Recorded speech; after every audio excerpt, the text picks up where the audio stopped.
somebody that I've been connected to for a long time. And really, when we're thinking about somebody that has, you know, the embodiment of tech, navigating certain situations, joining and making a major contribution at some of the world's largest companies, none other than Mr. Wildness Castelli. He's going to introduce himself in a second, but I just want to note that one, this young man right here, got to call him a young man because he's somebody that I learned from and I met as a kid, right? We're both fully grown now, but met in the college days, been able to see each other from afar. Second, somebody that has not only a great network, but really focuses on just the personal side of things, right? We're going to talk a lot about business. We're going to talk about navigating this job space, but somebody that's very conscious, that's always big in terms of networking and building great relationships. But I'm going to let him introduce himself. Wallace, welcome to the show. Let's get it.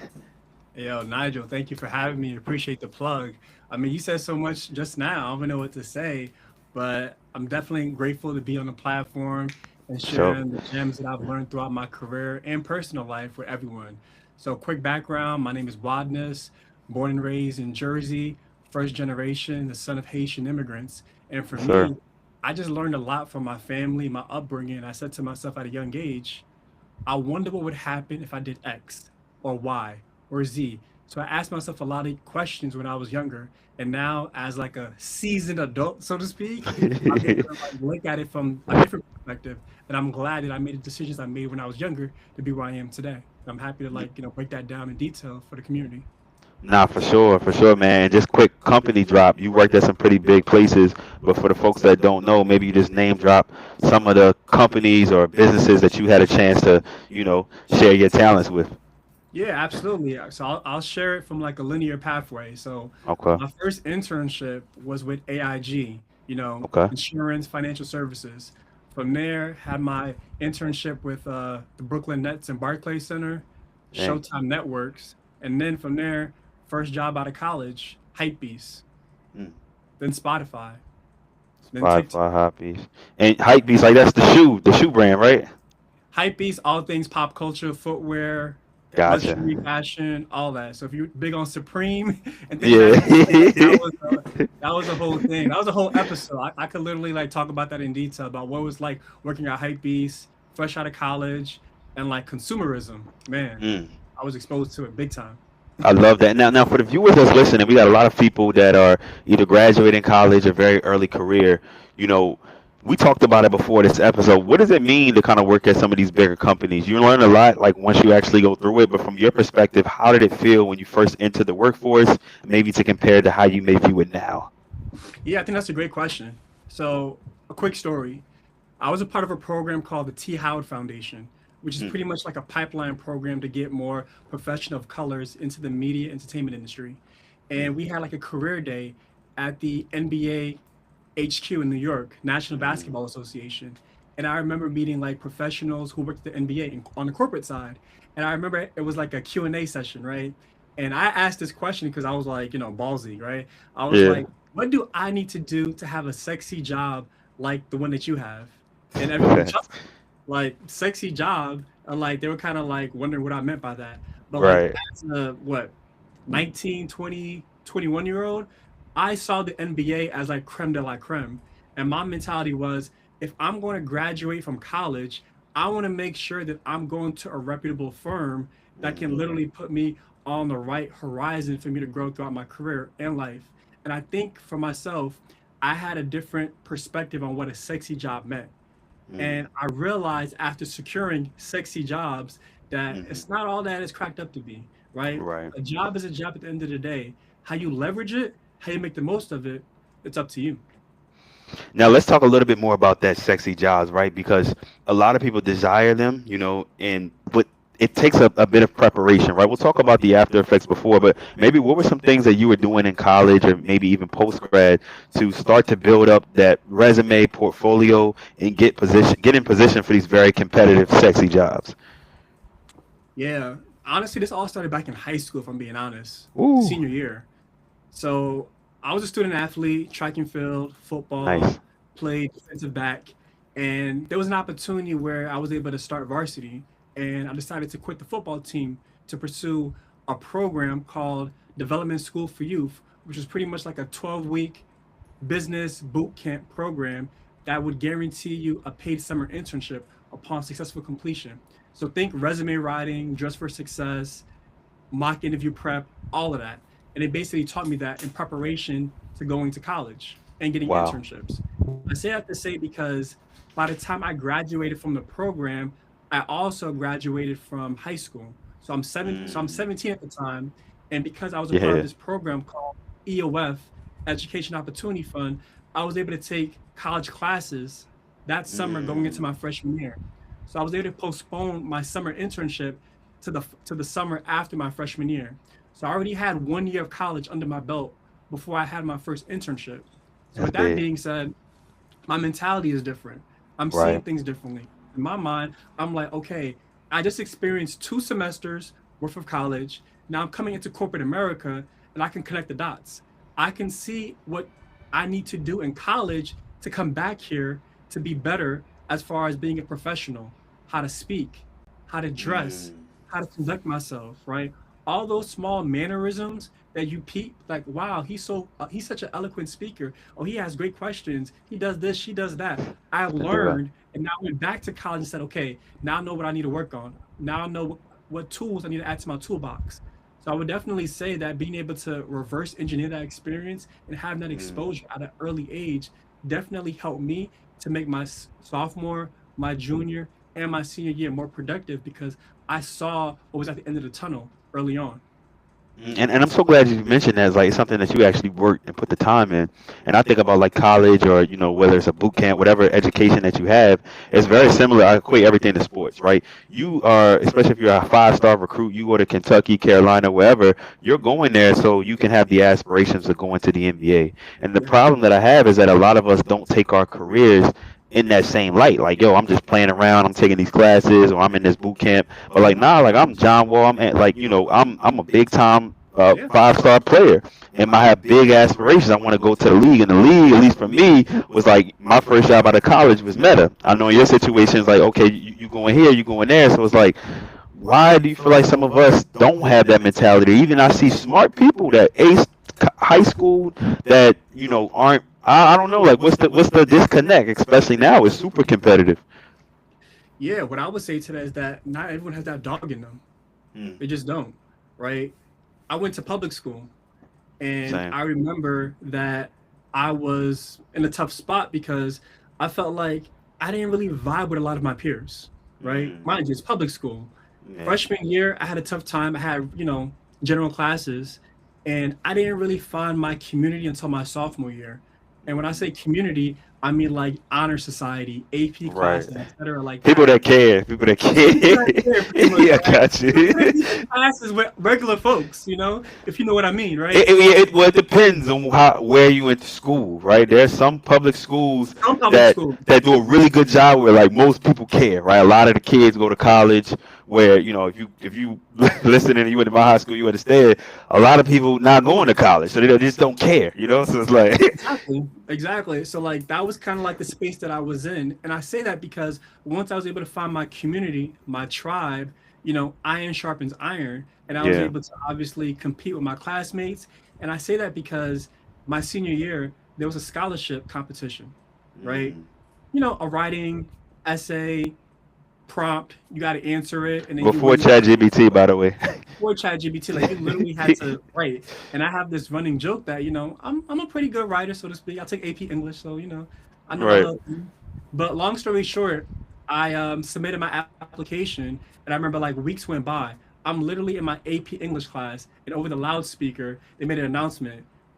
Congratulations to Wadness Castelli for winning the YMCA scholarship, and everybody was shocked in my They're class. looking at you like, what, You what, won? what, what they talking about? I was like, "Wow, wait, won this one?"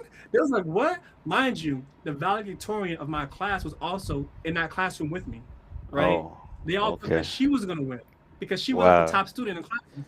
But the Right. guy over there was in the football team who happened to be in the class with you, he won, right? Wow. So I said to say that sometimes people underestimate folks, right? Yeah. Some Yeah. people have that dog, some people don't. I knew I did. When that scholarship came out, I skipped practice that day, ran home on my desktop computer, I'm writing my essay. My mom said to me, "Why did you come home so early?" Oh, because I got a mission to accomplish. That's Right. what I It's told her. personal. It's personal. And It's that personal. mentality was already there before college. And kind of like what I was saying, like a lot of people that are naturally gifted, get good grades, they're in for a rude awakening because like especially in today's we speeded up to 2026, they're no longer handing out jobs just because you got good grades. That don't mean anything. Even if you had a good job before, they're not handing out the job. There's a lot of intangibles that are required. So we talked about the sexy jobs and you broke down where the work ethic came from. Now, when you're at these places like a Spotify, etc., how does that make you feel? And then what can you do with it? Like when you're working a sexy job, then what? How do you navigate with it? Yeah, I think for me, looking back, if you're blessed enough to land one of those opportunities, I think that you have to think about your exit plan as soon as you start. Mm, And yeah. that sounds crazy for a lot of folks. Like, what do you mean exit plan? Well, there's only two things that are going to happen. Either you're going to choose to leave or they're going to force you to leave.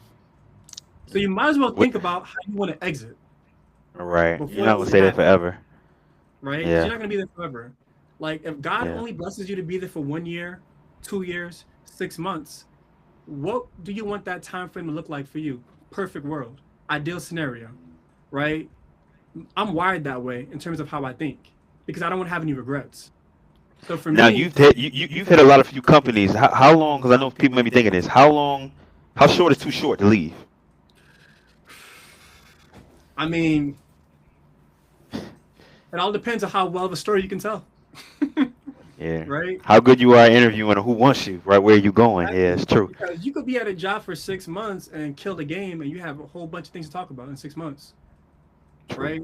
Some the typical That. person would always say like you want to be there for at least a year. Some say 18 months, but I like to say that as long as you feel competent enough to hold your own in a conversation to talk about why you stayed for under 6 months or why you stayed longer, as long as you're competent to tell that story Mm, effectively, then you're good.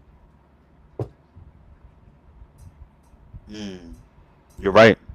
And we're not in the days anymore where people are working 20, 30, 40 years at one particular company. Long gone. Yeah, that's definitely long gone. So what I would say, like for myself, like going back to So the like, You name dropped a lot of yeah, no, names. keep So rolling, like, keep rolling. yeah, yeah, in keep regards rolling, to keep like the rolling. exit plan, I would definitely say like in a perfect world, think about like what's the next opportunity you would like to have next, right? Mm, And then ask yourself, if I had to reverse engineer this, what skills would I need to have to be eligible for this type of opportunity? So you may want to mm, break it down into like soft skills or hard skills.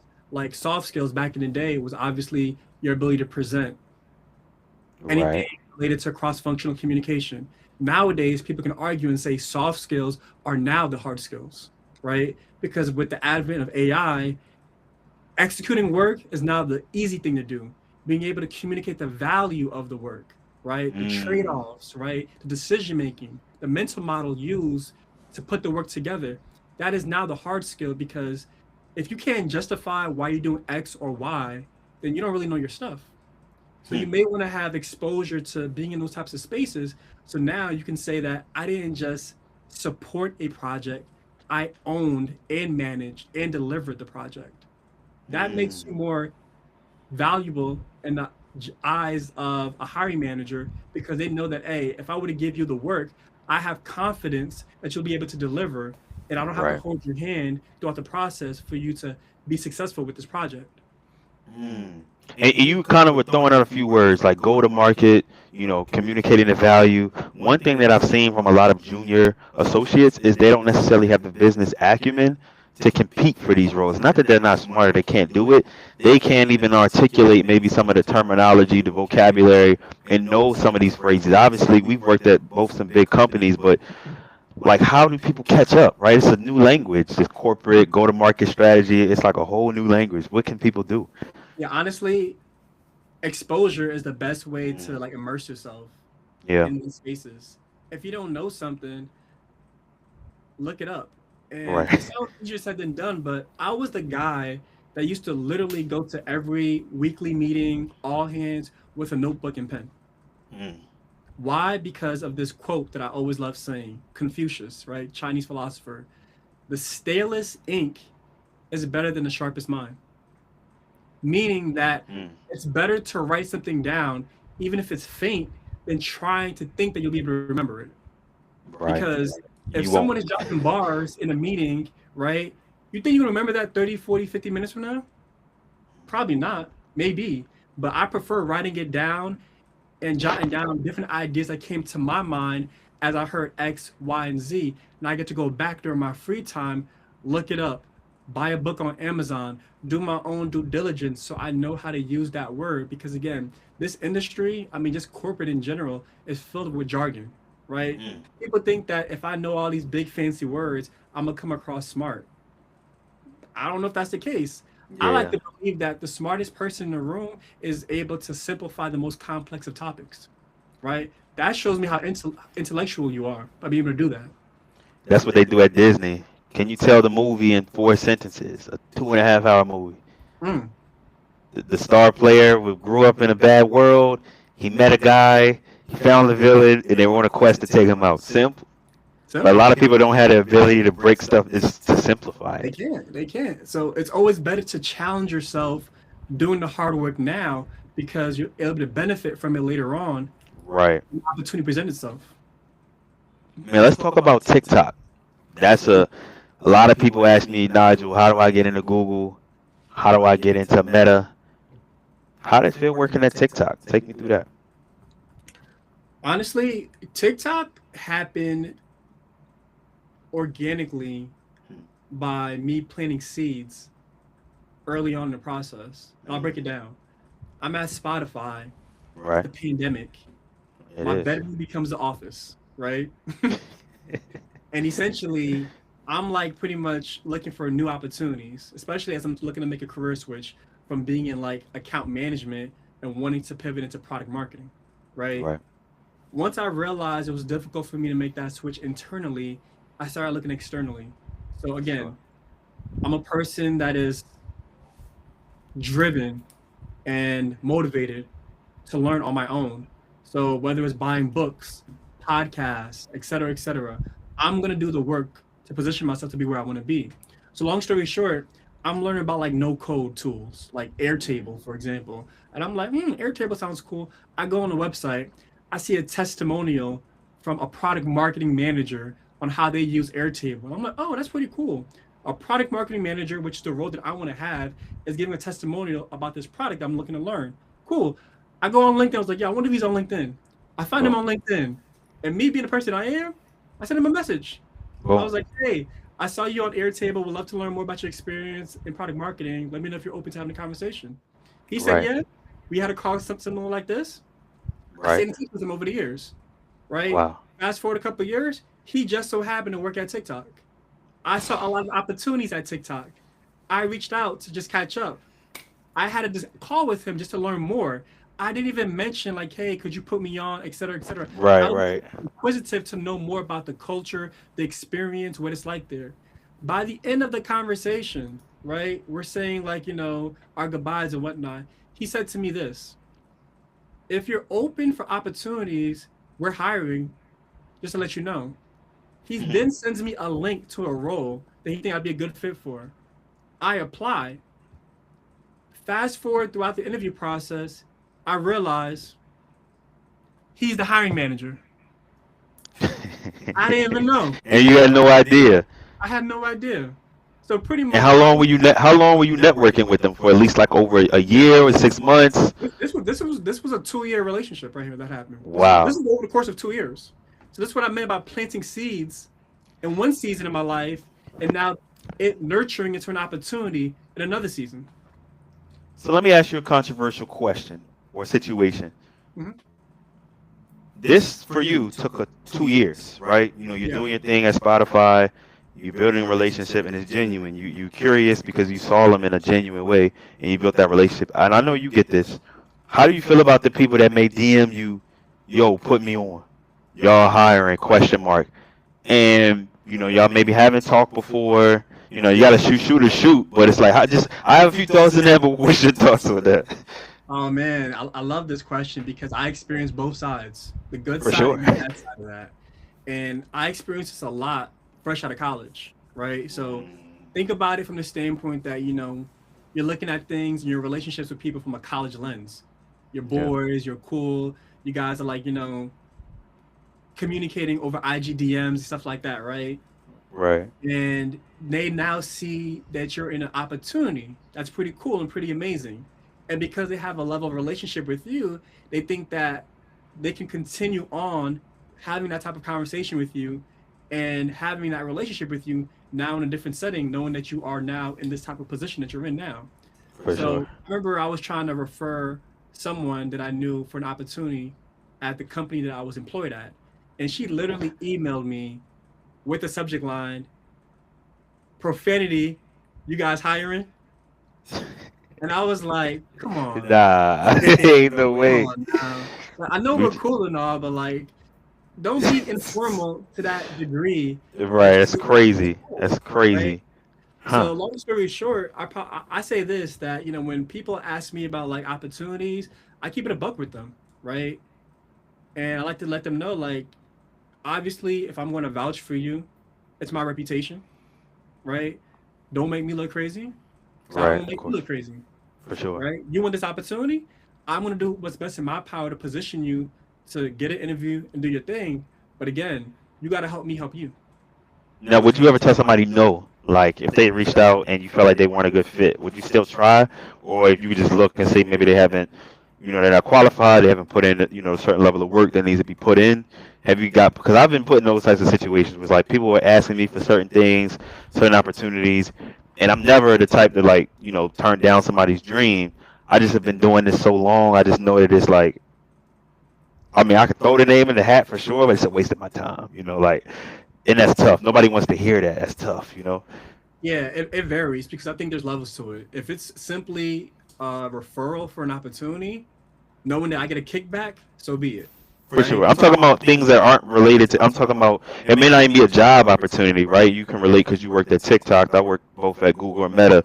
For example, when I'm working at Meta, somebody's cousin's cousin got their account hacked and they want me to go Oh, look into it. It's going to take me an hour to go figure that out. Like, look, man, like, there's levels to it. Like I had a friend that had a situation about their partner was suspended from TikTok or couldn't have get access, for sure. and constantly just asking like, "Hey, can I help? Can I help? What can I do? What can I do?" And because I have a good relationship with him, I was willing to For sure. support, To right? Because try, yeah. obviously, he helped me in the past. I'm For definitely sure. down to help in any way that I can.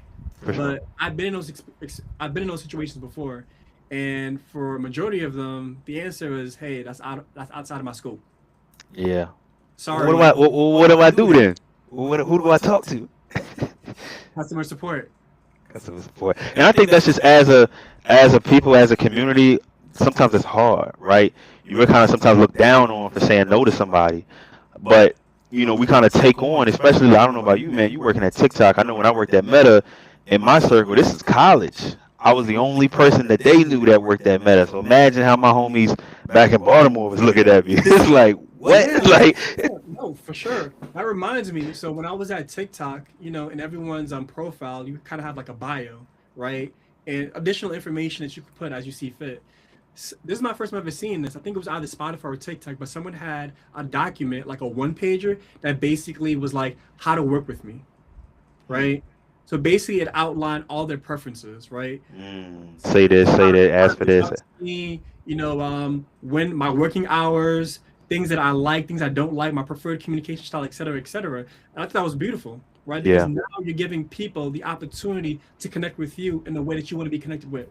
And I for think sure. that when it comes to people outside of your network, or maybe someone who's outside who wants to learn more about your current role and opportunity, I think having some sort of like formal documentation to say like, hey, if you want me to help you with X, Y, and Z, these are the things that I require. These are the things that are the bare minimum before I can even consider helping you. And I think that's a great way to lessen the load on you. For example, for me, I I get like a that. lot of people that reach out to me who want to learn more about like my experience, my career, etc.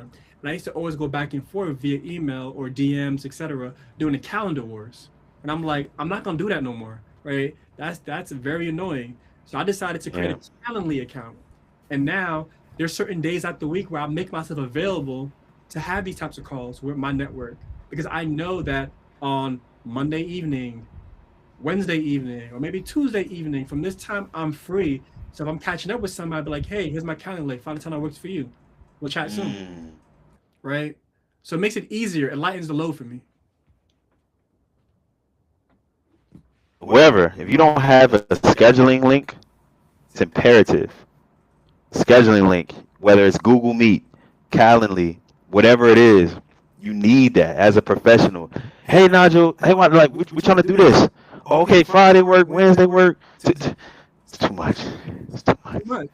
And to be honest, you got to think about it. You may not see it now because you might be a young person listening to this, but the older you get, the more you value your time and you respect your time, Mm, right? Because that time where you're giving to someone from 5 to 7 or 5 to 8, that's time you could have been leveraging doing something for your own betterment, right? mm, Whatever that looks like.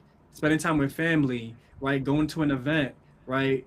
Et cetera, et cetera. That's valuable time you could have been utilizing to benefit yourself, but you decided to make yourself available for a particular person who probably didn't even show up to the call. frustration. You mentioned something earlier I wanted to hit on. 'Cause I know we're coming up on time. Two final questions here.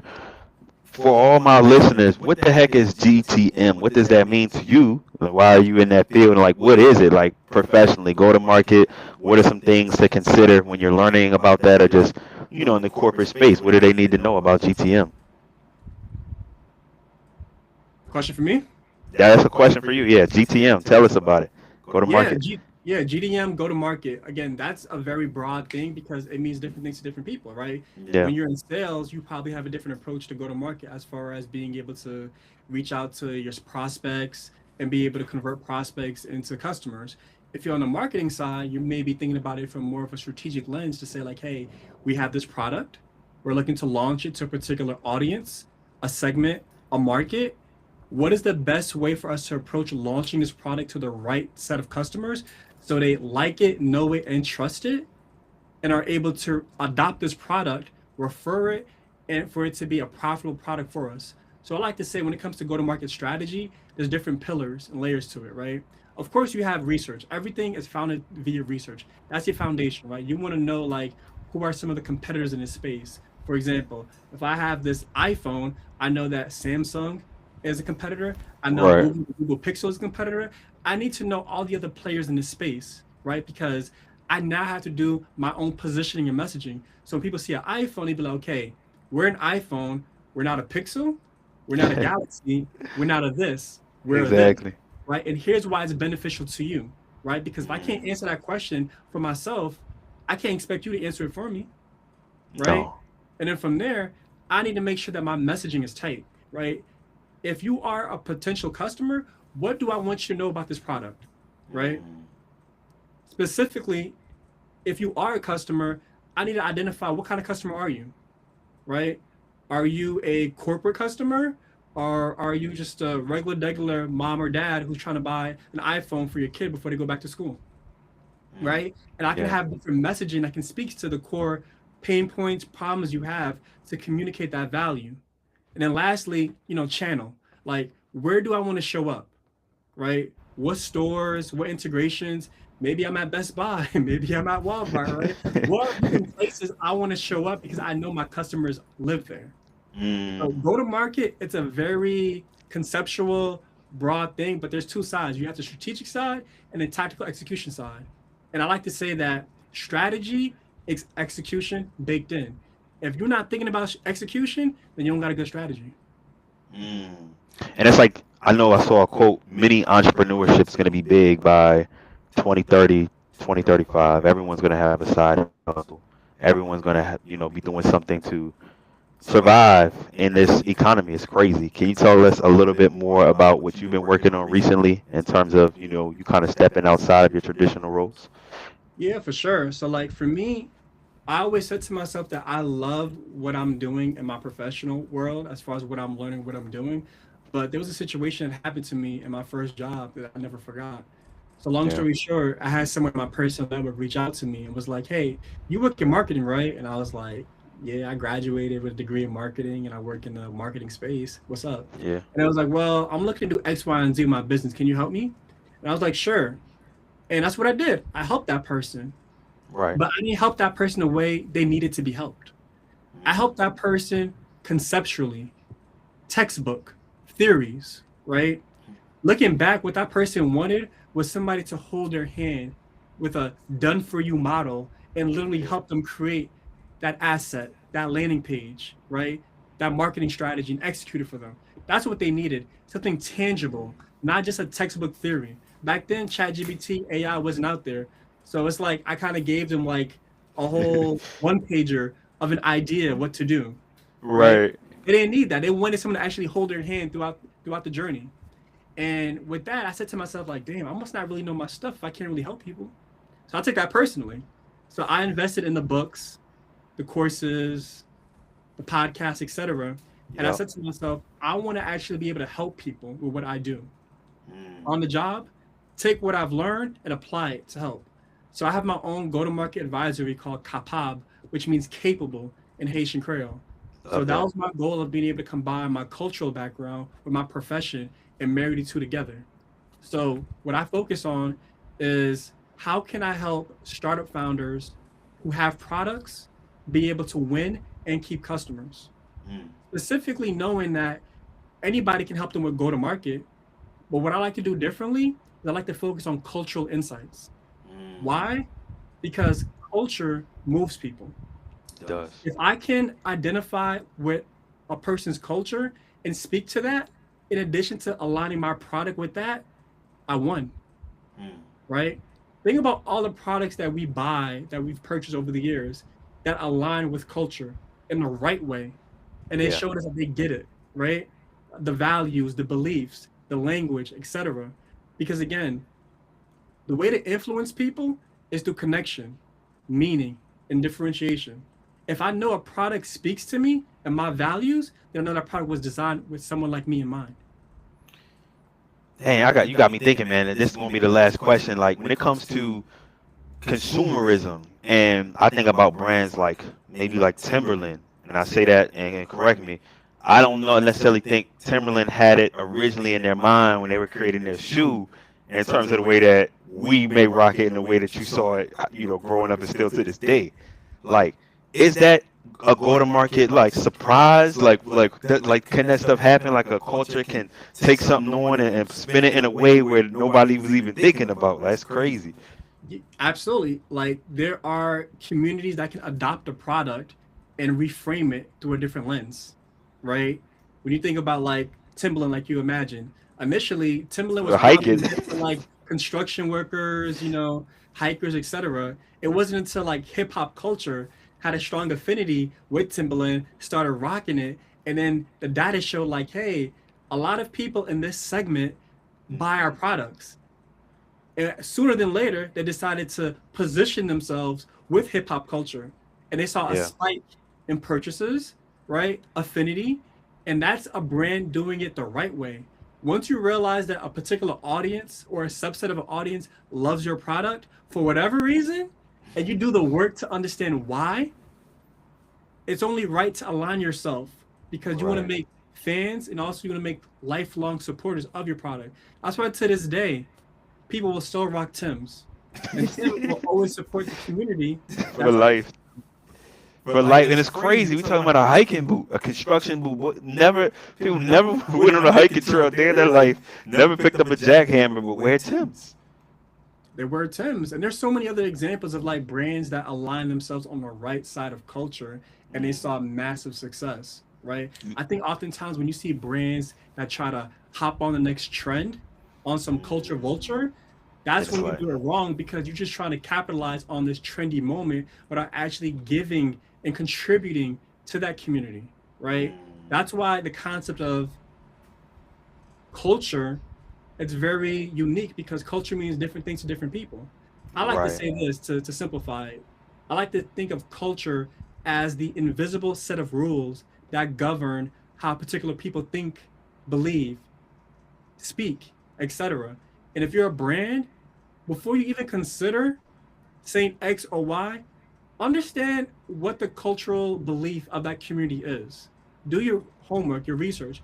Why do they like this? Why do they like that? Like, what's the underlying belief? Because again, I don't care how many surveys or interviews you do, that market research is going to be surface level, unless you're able to take a step back, look beneath the surface, and say, I get it now. The reason why they like X, Y, and Z is because their core beliefs and values are X, Y, and Z. And these are just manifestations of it coming to life from a consumerism product standpoint. And it's interesting, man. You got the biggest companies in the world that are serving every community. I'll just speak to us, right? And shout out to Bad Bunny. He highlighted a lot of things. But I'm thinking about, man, I've been in rooms where we're making decisions on the behalf of a lot of different demographics and cultures. And not one person or even somebody close is even in that room making the decision. So it's like, sometimes when you see folks make a marketing error or they make a statement that's like, yo, how could they, why would somebody approve that? You got to look at who was in the room. But the flip side is like, let's say it's me or you or whoever in the room, that's a lot of pressure at the same time, you know? It is a lot of pressure, but you have to understand that regardless of the differences that we all share from our cultural backgrounds, our religions, etc., there are a lot of things that unite us. True. Our love of family, right? Yeah. Mutual respect, trustworthiness, right? And I think that as an individual who work with brands and whatnot, you have to do your due diligence to say to yourself, like, yeah, I know that there's a lot of people who have mixed feelings about the Super Bowl for whatever reasons, but let's find the overlap. You know, what can unite us? And I believe that Bad Bunny and his team did a great job at doing that, right? Regardless of whether you are on the left or on the right, at the end of the day, we all want the same thing. We all want to ensure that our families are safe, right? Right. That we can put food on the table, right? All those intricacies of what we want for our families, everyone want that for their families too. Right. So if we can like align on that, then we're good. It's the same thing, man. That's amazing. I just want to wrap it up here. It's been an amazing conversation. Where can the people find you? What's the best way for them to connect with you? For sure. If y'all want to connect with me, I'm on LinkedIn, Wadness Castelli, best platform to connect with me. Email wadness.castelli@gmail.com. Let's be in touch. Let's do it.